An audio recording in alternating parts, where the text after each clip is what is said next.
Hi friends, నేను video mutton curry చేశానండి. అది ఎలా చేసుకోవాలో చూపిస్తానండి. ఇప్పుడు నేను కుక్కర్లో వేసుకున్నానండి. కుక్కర్ పెట్టుకొని ఆయిల్ వేసుకోనండి, అందులో పసుపు వేసుకోవాలి. మటన్కి సరిపడా ఉల్లిపాయలు కోసుకోవాలండి. అవి దోరగా వేగిన తర్వాత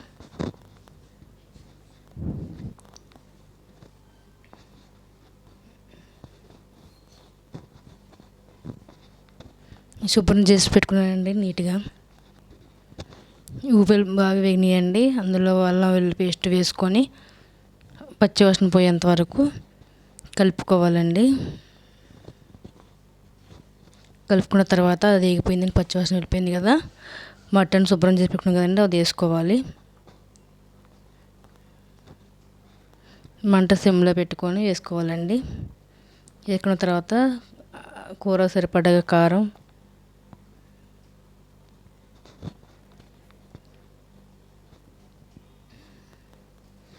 సాల్టు,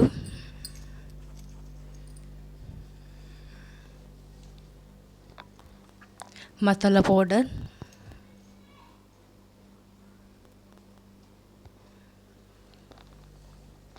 పెరుగు,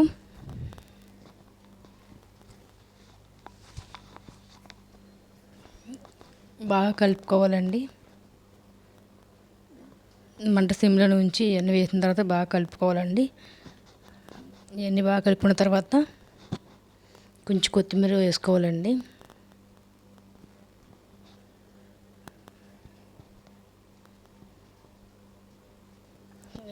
బాగా కలుపుకున్న తర్వాత చిన్న గ్లాస్తో, టీ గ్లాస్ ఉంటుందండి చిన్నది, ఆ గ్లాస్ వాటర్ పోసుకోండి.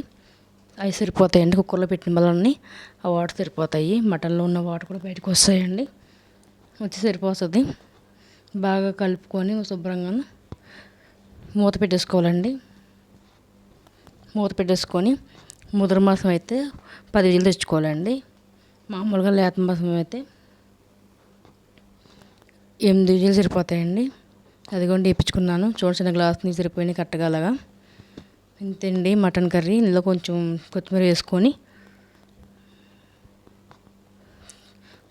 కొంచెం కలుపుకొని ఒక 5 నిమిషాలు అలా ఉంచుకోవాలండి, కొంచెం కలిసే వరకు.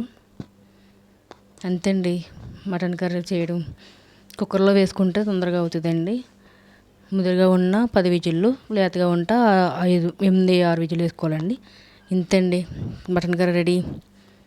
మీకు చూపించిన విధంగా చేయండి. ఎలాగందో చూడండి. మా ఛానల్ వీడియోని మీకు నచ్చినట్లయితే మా ఛానల్లో సబ్స్క్రైబ్ చేసుకోండి. అలాగే లైక్ చేసుకోండి, షేర్ చేయండి, కామెంట్లో చెప్పండి. Okay friends, bye.